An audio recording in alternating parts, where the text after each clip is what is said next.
Resistance.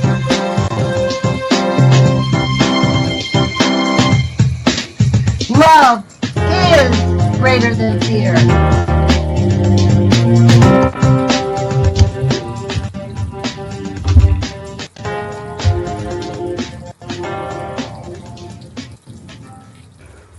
Good morning, UCY.TV radio listeners. Thank you for joining us. Today is January 1st, 2018. It's Monday. Welcome to the new year. I really look forward to this year. I think this year is going to be the year that we make a big difference. We stand up. We finally get our grip back, and we begin to take our government back. It's not going to be easy, but I think we have an opportunity to do so. Before we get into the show, I wanted to share with you a poem that I pulled out. You know, I'm going to show this up to the camera. This is a book I read all the time on my YouTube channel, and I read it on my radio show here regularly, as many of my listeners know. It's called The Way of Life by Lao Tzu, translated by Witter Bynner. Lao Tzu was a poet and a philosopher and a statesman. And he was from the 600 BC era. They say he was born 69 years old at 603 BC. So I don't know about you, but I'm not sure I believe that. But number 67, and it is a good portend for the new year, and I wanted to share it with you. I read it last night on my YouTube channel, and I'm going to share it with you here. Everyone says that my way of life is the way of a simpleton. Being largely the way of a simpleton is what makes it worthwhile. If it were not the way of a simpleton, it would long ago have been worthless. These possessions of a simpleton being the three that I choose and cherish: to care, to be fair, to be humble. When a man cares, he is unafraid. When he is fair, he leaves enough for others. When he is humble, he can grow. Whereas if men like of today, he is bold without caring, self-indulgent without sharing, self-important without shame, he is dead. The invincible shield of caring is a weapon from the sky against being dead. So there you go. I thought that was a good way to start the year. So thank you for joining us. Today we have a new friend of mine, actually. He's a blogger, a person that I met very recently on YouTube. Billy Johnston, my longtime friend from the Post-Ignorance Project, said, you gotta get him on. So his name is Gerard. Let me see how I say your last name. Gerard Kenyatta.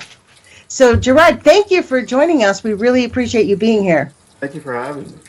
And for those of you who are curious, I think Gerard is live streaming on Facebook. So, and I am actually video recording this, so we can have a video recording of it also. So, really appreciate it. You live where in Pennsylvania? Pennsylvania, yes.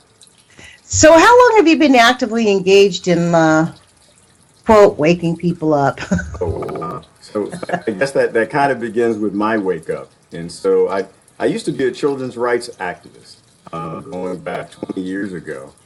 And really, I guess my wake up came when I started looking at the legislation. I started looking at things like the Welfare Reform Act, and I started to realize that a lot of the laws actually are schemes to actually take tax dollars from the American public and funnel them through various programs.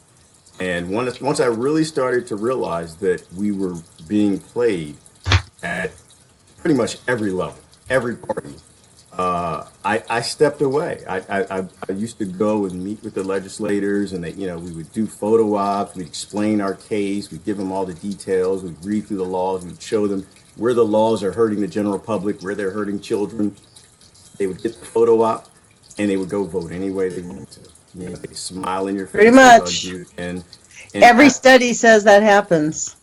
And after a certain period of time, you get to a point where you realize that you've got to take a different approach. And so, for me, that led me down a long path of realizing that I don't think that either party is the real solution for anything to bring back a sense of caring and logic, like you just talked about, in America. And that our problems really aren't so much political as they're internal. We don't care enough, and when you like the poet just said, when you do care, you don't have any fear. Right. When you don't care enough, you have a lot of fear. And I Exactly. think that, and it's that division between all these different groups in our country. And it's not just Democrats and Republicans, conservatives, liberals, progressives, all across the board. They're made up, unfortunately, of a lot of people who have an awful lot of fear because they're not caring enough about what's happening around the world. You know, that's happening with our military as well as what's happening with They don't care about themselves. Let's just be clear. They don't really care about themselves. It starts with self-care, right? Most Americans are really in ill health because they don't give themselves enough water. So it's, I mean, let's be clear. You know what I mean? It starts with self-care. That's a great topic. They don't. And they drink tap water. They don't buy $100 water filter so they can have, or they shower in unfiltered water. That we all know. I mean, yeah, there's a lot of tritium. They can't take out the tritium, but there's a lot of things you can take out. So it's about self-care. And that to the point of, see, for me, where I have come about this, I went through that phase of like, forget it, there's nothing we can do. And I went through different avenues. I think I've turned it around to, we don't have enough people actively engaged in our democracy. The reason our politicians can ignore it is because of their fear that they will not get reelected. They don't have enough people patting them on the back saying, stick with us, we'll keep you up against all the money that there is. Look how much money they wanted to spend, attempted to spend, attempting to get Barack Obama not elected.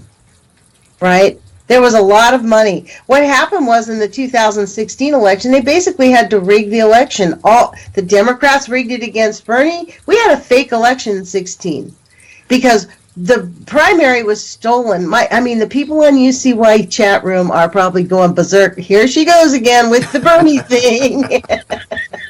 I mean, the point is that we have got people not actively engaged enough when less than 25% of the populace doesn't even vote.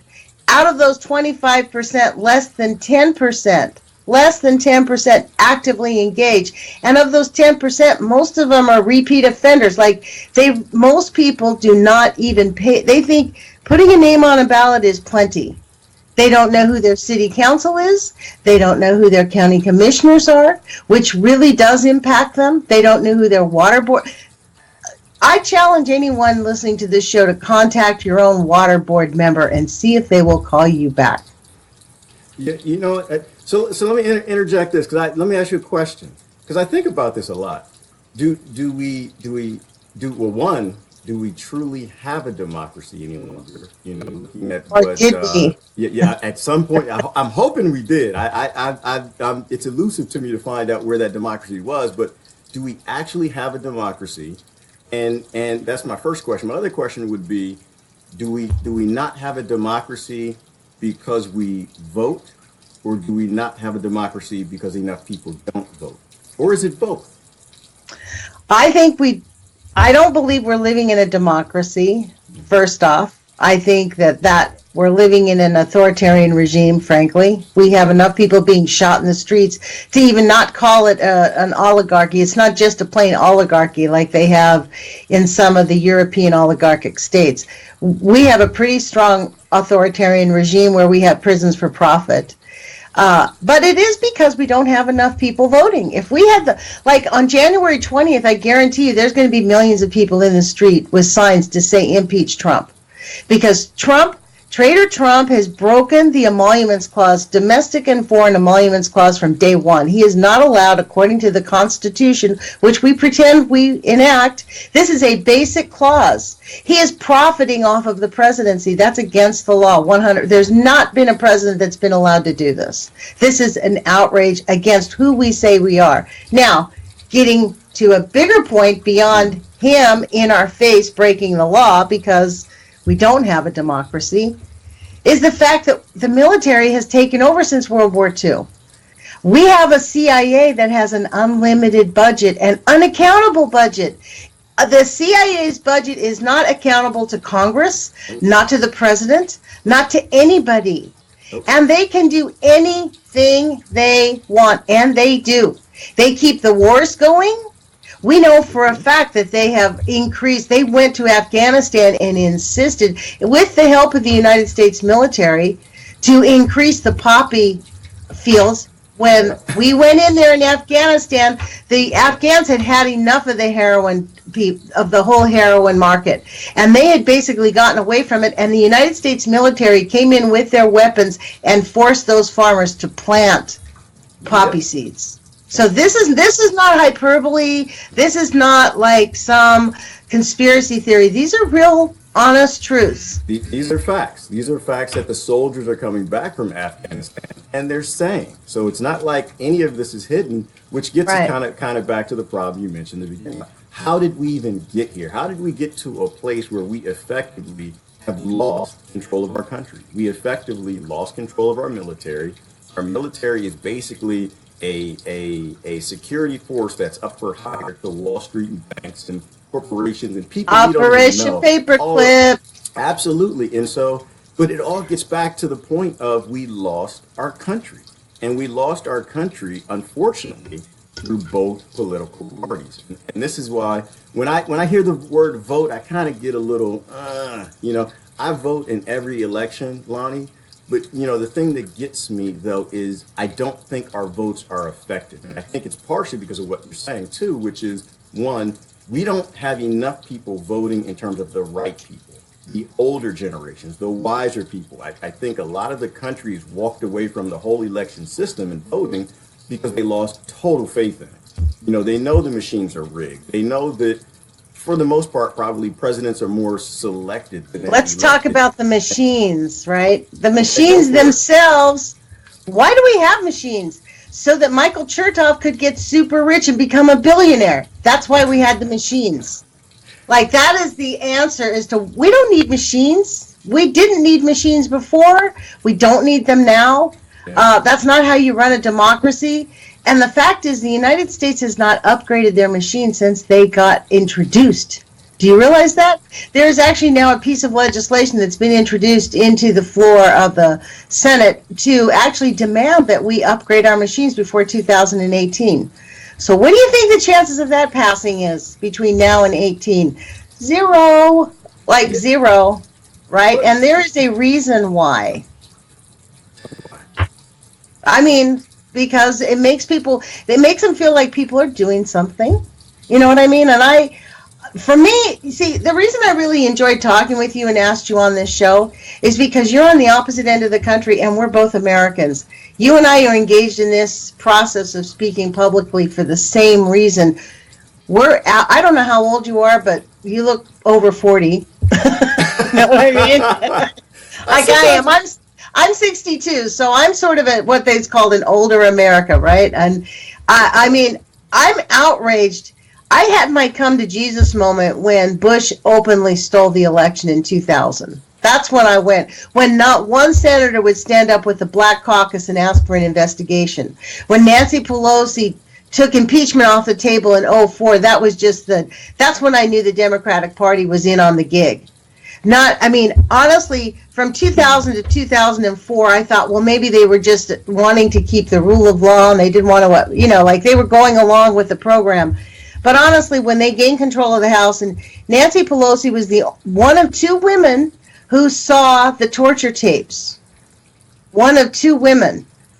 Nancy Pelosi took impeachment off the table. Jane Harman wrote the Homegrown Terrorist Act, which I don't think many people know, but the Homegrown Terrorist Act states that it is the American corporations are a vital interest to the United States, so that if you and I decided to start a No Work Monday, for example, to move some legislation around or to change something, whoever organizes that could go to jail and be deemed a terrorist. Absolutely. Absolutely. Because you're touching my profits. How dare you citizens actually So there's, come after the profits? I personally think we need to, I really think that we need to revoke the Unpatriot Act. And with the Unpatriot Act, if we can revoke the Unpatriot Act, the foundation of the NDAA goes away. And then if you did that, we could get the Homegrown Terrorist Act revoked.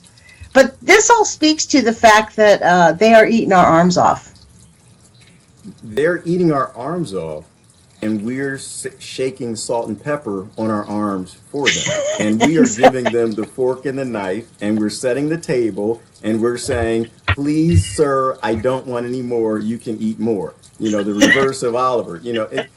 But we're doing this. And this is where I get to a point where, you know, I half the time, Lonnie, I'm flipping out. I'm like you, and I'm like, you politicians, ah! And then I stop, and I'm like, you know what? But we keep putting them back in office. We keep doing this. We see the fact that they're all doing the same thing. It's all fear-based. Yeah, that's why we do it.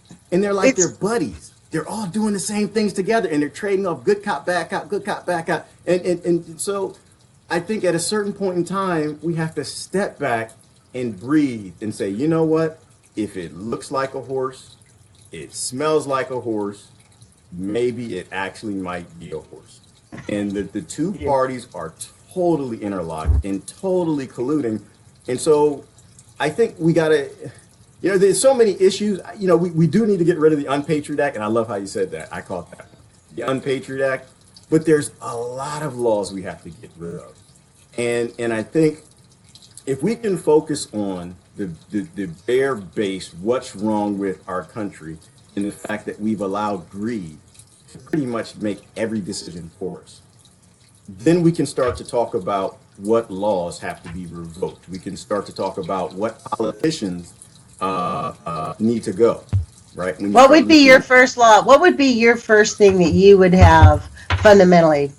Let's just take the Unpatriot Act off the table, and let's take those two new ones off. What would be the ones that you would have? I know what I would say, so let's see what you would say. What would you say has to go first? That's so delicious. Oh my goodness. Oh, which law would we get rid of? Honestly, if I had to start with something, I would actually have to start with, you know, and I guess there are a couple ways to do it, but the way the DEA schedules medication, the way the DEA schedules the war on drugs. I think the war on drugs is the first big one. The reason why that's the first big one in my heart, I have a lot of friends who've come through that system, and there are a lot of Don't we all? Yeah, there are a lot of people who are there who should not be there. We have millions of American citizens, Lonnie, who could be voting, right? A lot of citizens who have been done wrong, who were peaceful. And we'll talk about the majority of those offenders are, 60% are nonviolent, victimless crimes. And so I think in terms of getting people who know our system is sick, the first step for me, I think, is in getting our political system back is we have to get those people out of prisons. We need to get them voter ID cards. We need to explain why portions of their lives have been completely taken away from them because, I don't know, they were carrying a dried plant and they're in prison for 20 years when someone raped someone is out of prison in 5 to 10. Child molesters usually at 18 months. And it's nonsensical from the top to the bottom. And so I think the first step is we need a bigger army of people who know the system's sick. I don't know that we need initially more voters. We need more voters who are informed and know that our country is upside down. So I think that might be my first one. There are too many kids there that shouldn't be there. I think, you know what, maybe you're right. I have often thought my first one that we would revoke would be the subcontracting of our military. The first one that did that was Dick Cheney talked Johnson into subcontracting the military in the Vietnam for the first time. Yeah. The military is at the core of the destruction. The military has basically taken over our country. This is the interesting thing. This is why our Constitution said the president should not have military leaders around them. And our lockstep Congress clicked their heels and said, Sig Heil, and allowed traitor Trump to surround himself with liars. And really, he didn't surround himself with honorable military men. Mad Dog Mattis is a psychotic, crazy murderer. And, you know, they are destroying young men's lives in our military. But going back to your point about the drugs, I mean, the legalization of marijuana is sweeping the country. And here in Oregon, when marijuana got legalized, our governor let out every single person who had a conviction for marijuana. Every single conviction. They were all let out, and it was exonerated from their records. Oh my So God. that was a big step in Oregon, and that was quite unusual. But that's what they did here. I heard about that. Is he And is he still alive? yes, The- and I think it was a she. Oh, I thought I saw the news, and It was sometimes him. I don't know what to believe anymore. I read the news and I said that doesn't really sound right. Yes, That it did sounds like happen. it sounds like somebody cares in Oregon. Yes. Well, actually, they actually do care because we still have a lot of greenery. See, I think the fact that you don't have greenery goes along with not caring. The farther away you get away from the earth, the more disconnected you get from your human roots. So, The scareder you become. well, yeah, and fear is a big motivator. They use fear all the time. That's why they have commercials. Frankly, the prisons for profit is all about fear. I mean, it is a slave trade. It's a legalized slave trade. Oh, it is. Uh, It is. So, I mean, and frankly, it was a way to break up the burgeoning black family, which the black culture, when the civil rights movement really changed the world's position and the Americans' position about how we viewed black families, it really knocked them off their socks. They went right after them to stick them all in jail and start destroying their basic subculture. I mean, the whole, talk to me about the welfare thing, the whole thing when welfare got started. I mean, do you know, this is an interesting thing most people are not aware. Do you know who the first female self-made millionaire was in the United States? Now, who is that? Madam C.J. Walker. She was the first child of freed slaves. She became a millionaire in 1900. And the reason we don't know about her is because of Dubois. He made a serious point of contacting all the newspaper editors to not have her name included in all the activism that she was involved in. For real.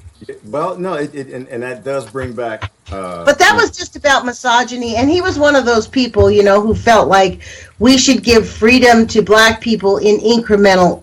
This is why he's so revered by the white people. Well, yeah, but I think it's deeper than that because to me, I like to stay away from the race topic because I think sometimes it misleads us, and what I mean by that is it's about greed, right? It's about always taking someone who's on the bottom and using them to make money with, right? And at that time in America, it was the blacks that were there. But who is it today? Today it's the blacks. It's prisons for profit. Right? It's still minorities, but it's also immigrants. It's Hispanics. It's a war on poverty, right? There are a lot of white Americans across the United States in mid-America who are suffering. Right? In fact, the fact is, when you look at the statistics, white America is much harder hit in lots of ways, and people don't want to admit it. But you see, when you say you like to stay away from race, I don't think we need to exclude anything because it is part of our history and part of our conversation, and it has to be because we don't know. I mean, the first self-made millionaire in this country who was a female was a black woman, the first child of freed slaves. Her name is Madam C.J. Walker. She was an awesome human being. If you read her story, she did more for people across the board than many of the socialites that she began to hobnob with, right? And she liberated people. You know what she did? She actually invented the network marketing deal. She invented the program that still is being used by Mary Kay products today. In fact, Mary Kay mimicked her product line, mimicked her whole product line, and mimicked her whole selling market. Right. So there's a lot of things that we can talk about, but for me, getting back to how do we take our country back, I think it matters that people need to embrace our duties as Americans. We say we have a constitution, let's demand it. I mean, if they're not going to answer us when we stand in their halls, like we saw all those handicapped people, all those people who were in wheelchairs being hauled out by security guards. To me, that is an outrage. You know what I mean? Like, Well, right, it's a good direction for this to go, right? So for me, everything is about unity, right? Everything is about there are 99% of us, right? There are more of us than there are of them, and if we can stop using things that we stop feeding into things they used to divide us. right. We can do anything we want any day when we can demand anything from our government or even get our government back from Wall Street and banks at any time we want. Like all these atrocities occur because certain things trigger emotion that get people grouping up in divisive groups. And this is what I'm saying.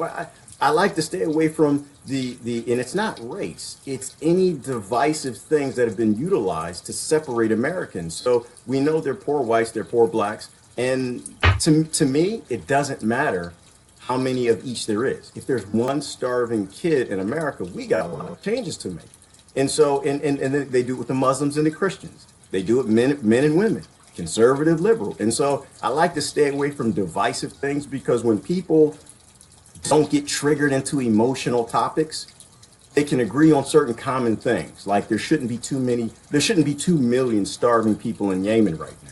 Right? We shouldn't be engaged in war. Fukushima's going on for what, 7 years? Exactly. Like it doesn't. It has not been stopped. Right. Hanford has not been stopped. Exactly. The people in St. Louis are still being poisoned. Yes. Chris Busby posted a photo up on Facebook yesterday. He was standing on railroad tracks right next to the Westlake landfill. His Geiger counter caught 900 units per hour, 900 sieverts per hour, minimum 500. And there are people living within 3 miles of that site. And yes, they are chronically sick.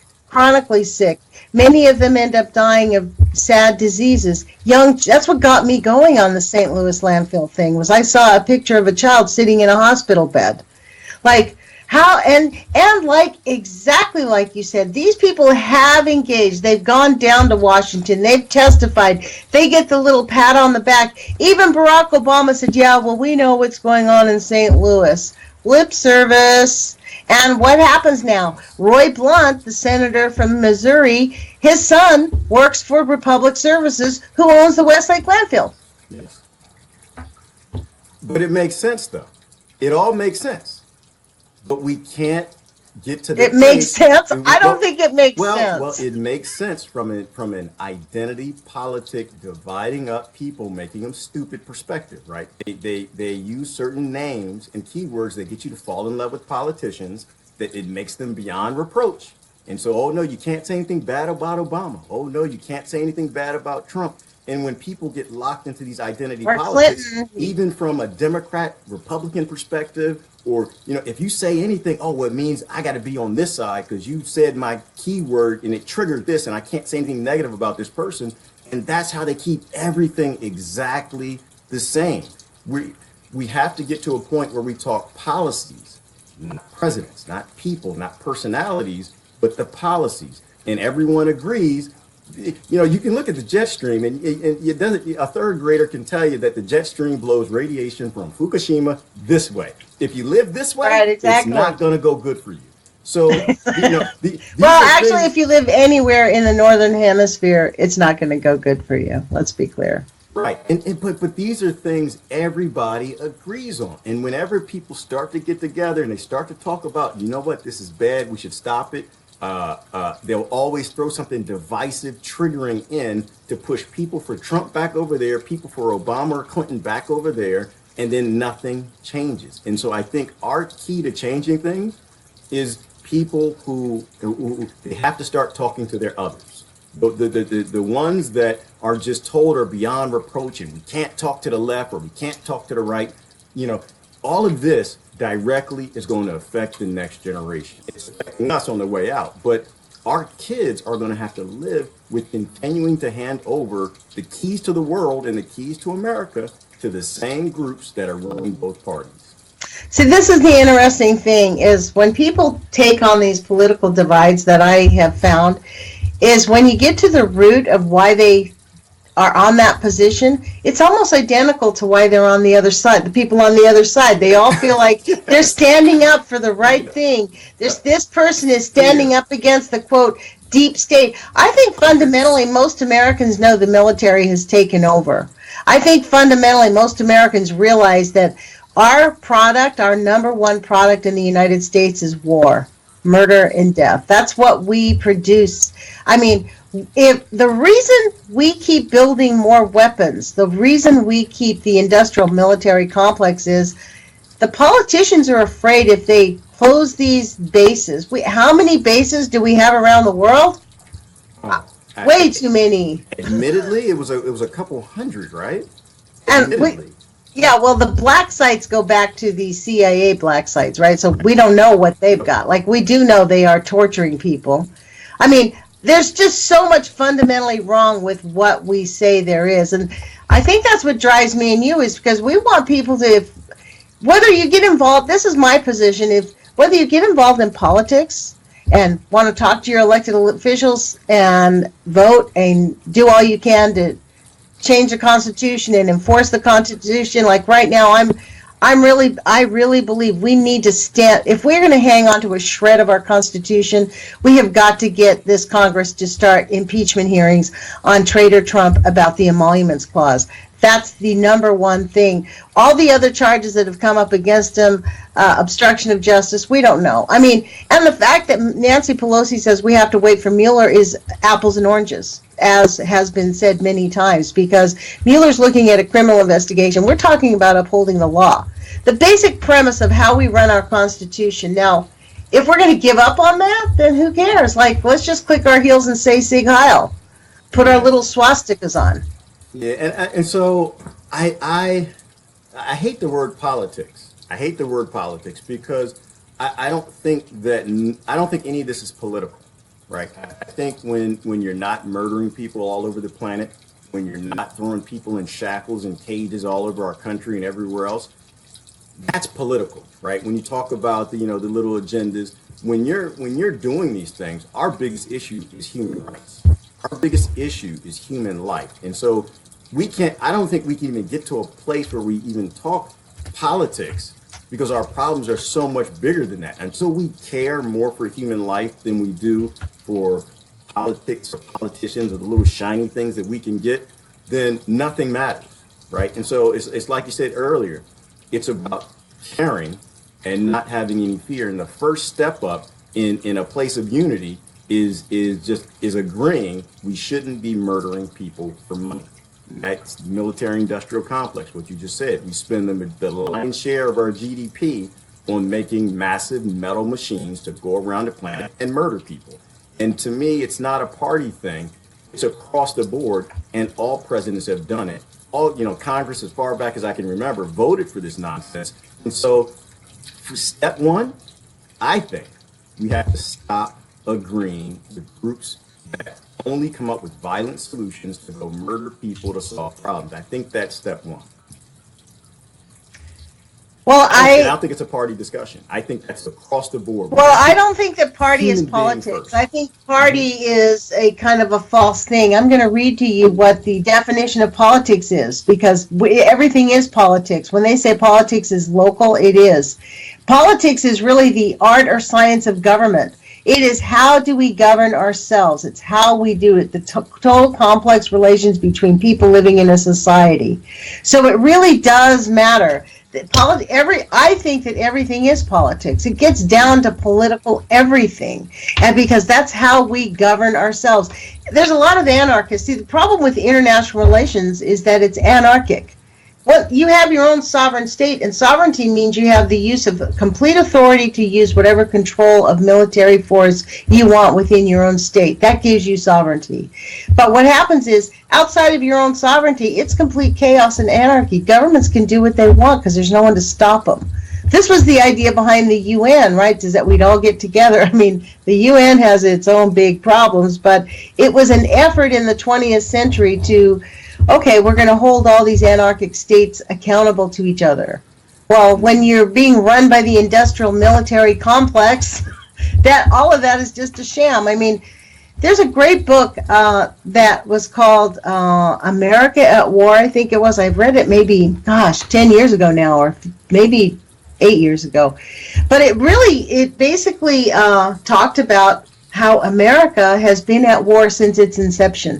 Yep. We've only had 3 or 4 years where our government was not at war.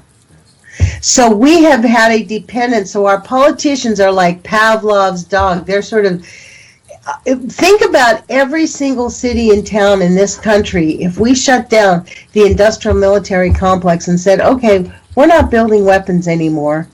We're not going to do it. We're going to bring our troops home. We're going to start building up America's factories. We're going to start making things. We're going to build our own cores. We're going to make our own textiles. We're going to figure out how to remediate the pollution. We're going to heal our waters. We're going to make that our big industry. If we did that, we wouldn't have anybody in Congress because we'd see a bunch of them accidentally suicided, right? Well, and there's no money in that. There's no profit in helping people. There's no profit in working on infrastructure. There's no profit in using automation to help people like you talk. And I love the idea of retooling and rekitting these factories for these massive murder machines that we're making and use them to make automation to grow food, to 3D print houses, to do all the things that that people need to be done. But there's no profit in it. And the sad yet funny thing about that, it's probably funny yet sad, is that most Americans agree with that. And that's what most want. But we can't get there because they're fighting over politicians, right? They're fighting over their parties. They're fighting like and I think there's something about this Coliseum mentality, right? There's something about the NFL mentality wherein, I'm voting this way because my hope is in my party. And so if my party doesn't win, I have no hope. So my whole goal every election is to make sure my party wins.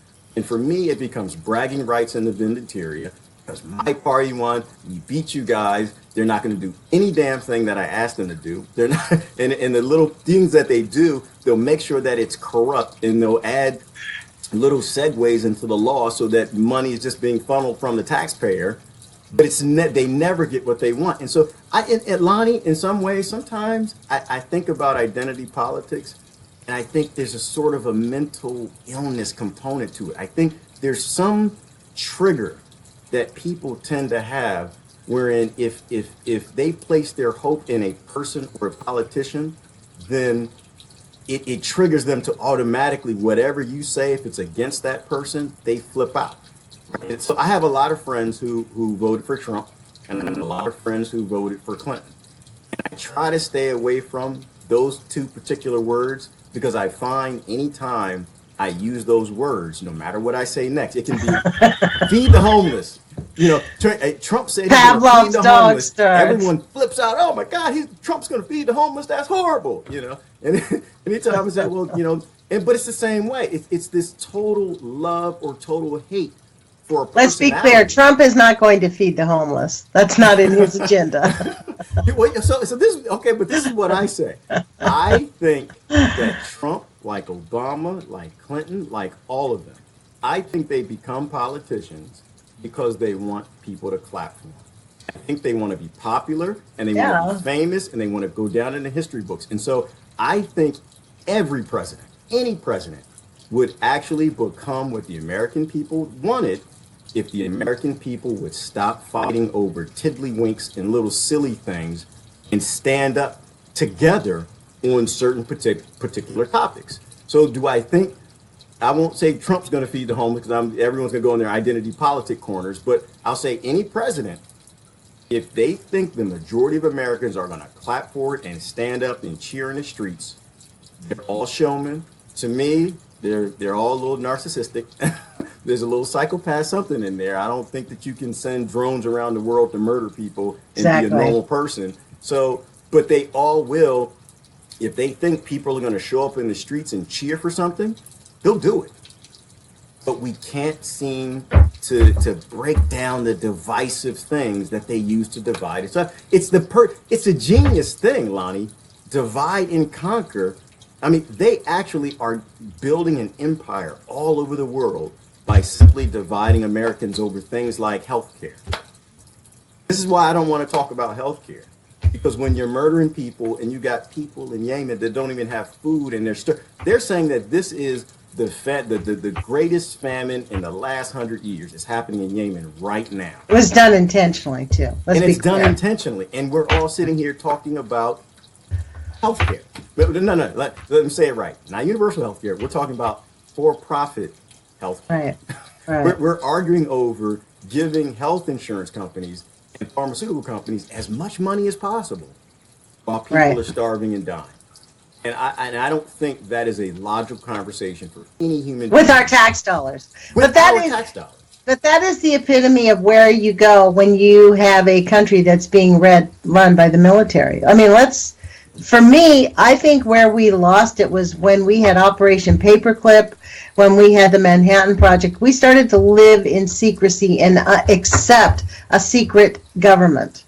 That's when they really took off. That's when, me personally, and I've said this a couple times on this radio show, I think that both Barack Obama and Trader Trump have been implanted into the political system by the CIA. The difference between the two is Obama took it seriously. He thought he was really going to be this great leader, you know what I mean, which I guess he did in terms of a political history. He has been. But, you know, Trump has just blatantly looked at it and said, yeah, we can make a lot of money. Let's go. I don't think he expected to win. I think he thought he was going to be the throwaway for Clinton to get in office. And she did something really, we don't know what happened, but something happened that made the oligarchs really mad. And they decided to kick her off at the last minute. And that's why Comey came out and destroyed her credibility at the very last second. If Comey had not come out, we would have President Clinton right now. And, you know, for all intent and purposes, I could not vote for either one of them, frankly. But I think, frankly, it gets down to even a deeper issue than just one side or the other, Clinton or Trump. It gets down to Americans really are so easily controlled and believe that their lives are comfortable. They think it's normal to be struggling with rent. They think it's normal to be eating food from McDonald's that makes you sick because you can afford it, right? They've destroyed our food supply. They basically, the fundamental thing is, it's interesting you bring up Yemen because really they are destroying people. Not the kinds of weapons we're dropping on these people are going to cause catastrophic harm. We're dropping depleted uranium weapons on people. So we are bombing the planet with depleted uranium weapons, which will cause sterility and cause the land to be sterile. Yep. So we have a huge comeuppance, and I'm actually looking forward to 2018 because I think this is going to be the year when a lot of Americans are beginning to I hope, this is my hope for the year, is that Americans are going to stand up and say, wait a minute, you know what? We deserve a healthier planet. We deserve a more responsive government. We deserve to have what we consider to be our Constitution upheld. We have to have, even if the military's taken over, we have to have the basic shreds of it upheld. This is why I'm going to be on the streets on January 20th. Come January 20th, I'm going to be one of the 10 million people out in the streets. And the Democrats are going to quake in their boots, and so will the Republicans, because they're going to go, oh, man, maybe we ought to take this seriously. I don't know if they will. Well, I hope so. But so I want to go back to something that you said. And I think that you hit a very key point. And we don't talk about secrecy enough. Oh, man. I think that a lot of what we're facing can be derailed if we pass one simple law, and that is political body cameras. I think if all politicians wore body cameras like we force police officers to wear, I think all of this would come. Oh my God! Can you imagine? Imagine. Just think about this for a second. We got to get this legislation passed. If we pass the political body camera act of 2018, you know what would happen immediately? Immediately, they and so this thing is on 24/7. You don't get. Maybe we'll let them have like a little 20-minute, 30-minute conjugal thing. I don't want to see that, but if we knew everyone they meet with, everything that they say, everything that they do, because it's all in our tax dollars, they all work for us. And because the majority of America absolutely does not trust their government. We are in the lowest trust of government era that we've ever been in. And Rightly so so. if you put body cameras with microphones on everybody who works for us, I guarantee you this will come Can to you a hilt imagine? overnight. Overnight. So I think you're right. Uh, I don't think they deserve secrecy anymore. I am so on your program with you. I think that you secrecy are for people you trust. They're for people you trust. And once you've determined that your government almost always lies to you about everything, that there are powers in the government that actually can kill a president, JFK, and get away with it, I think that you lost your rights to secrecy. They killed 3,000 people in the Twin Towers. Let's be clear, and got Yes. away with it. And The scot military and free. I mean, the day that it happened, I was on the West Coast. So I woke up at about 6:30, and at 7:30 my daughter yelled, "Mom," her boyfriend was in New York. She's like, "Mom, there was a big bomb in New York." I turned on the television. From 7:30 in the morning until 11 in the morning, this narrative changed, completely changed from this is an accident to this there was a bomb that went off in the basement. From there, they were warned, the FBI was warned by a prisoner being held in Dutch prison, to, oh, we found their passports 3 miles away. Oh, That was the how coinkydinky. Oh, my goodness. Here's their passport. I mean, that was just like the most hilarious thing in the world. I actually broke out with laughter when they tried to put that one on us. So, and Americans will still, to this day, like my friend Jenny, who doesn't talk to me now because I refuse to stop talking about Fukushima, said, I know you've researched this, but if I believed you, I would have a nervous breakdown. So I'm going to choose to believe what their story is. That's true. I'm glad she said that to you. And I'm glad you said that out loud on camera, because that is why a lot of our brothers and our sisters, our family, our friends, they're afraid, which is how you started the program. They Right. have fear. And so Right. I don't think that the very few people who still think 9/11, we got the true story, and the very few people who think that JFK was shot by one guy, that you can kill the most powerful man in the world with one guy and one gun. I think the people that really still follow that narrative, they're people who are so scared of admitting the truth.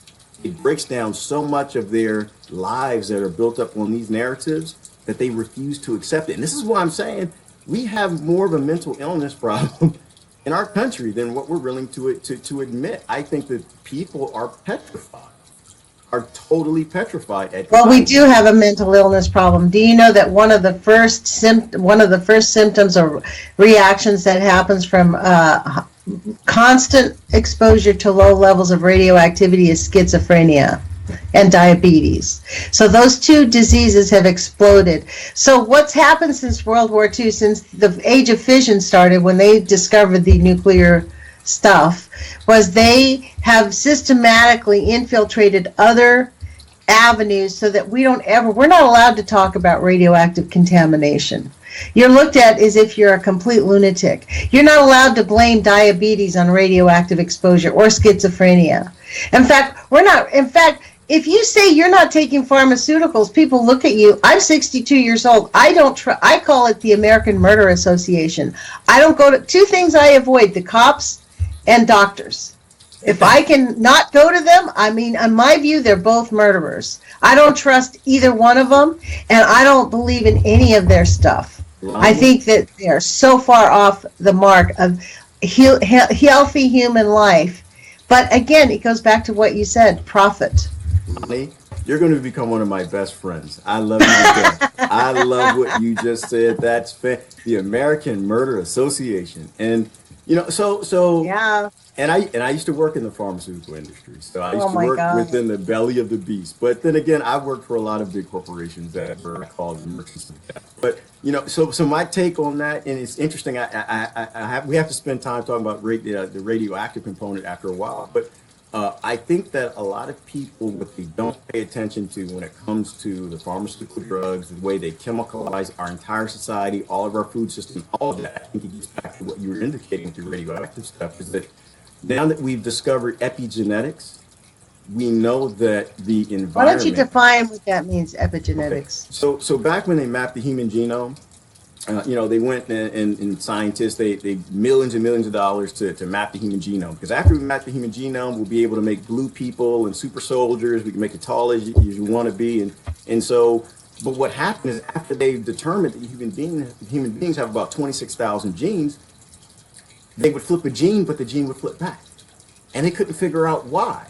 They thought that DNA, actually, they could just flip genes and they can make anything they want. Well, to come to find out, there is an environmental component to DNA, that DNA is just like a card catalog. It's just like a database. But there's something called epigenetics, which actually controls what genes get flipped, when and why. And so as an example, the example I like to put out there is, so when you're talking about the pharmaceutical drugs and radioactive anything, epigenetics actually looks at your environment when the cell is getting created and says, okay, I live in a radioactive environment. I'm going to die in 30 years, so I don't need to fight cancer. I don't need to fight leukemia. I don't need to do with this. We don't need all these components. We need to quickly breed because we're about to die. So it's a survival component. It actually looks at your environment to determine what genes get flipped. And this is why when you take synthetic pharmaceutical drugs and they're all throughout your body, the cells that are getting created at that time, they're actually flipping genes that are not supposed to be flipped. And so we know that epigenetics and the environment are dictating what these chronic illnesses are being displayed or coming out. And so I hadn't paid any attention to the radioactive part of it. What I encourage people to do, if your doctor tells you that you need to be on this drug for the rest of your life or any extended period of time, you can ask your doctor about epigenetics. They won't be able to respond to you because a lot of it's cutting edge and they need to listen to Jules' show, the show right before ours, before the first cup. She talks about this quite a bit. It's awesome. If you haven't listened to it. No, I haven't, and I have to, but it's everything in people, and this is why I push holistic living, natural living as much as possible, because the compounds and the synthetic drugs and the radiation, these things that are going in our bodies, they are modifying DNA. They are changing us at the DNA level. And this is why most people are hearing from their doctor this common phrase now, we've done all we can. That's what they told me when I was in my mid-30s. I had very severe arthritis, and I had alopecia, and I had very bad female problems. They wanted to put me on Prozac so I could manage it. And I'm like, I'm not going on Prozac.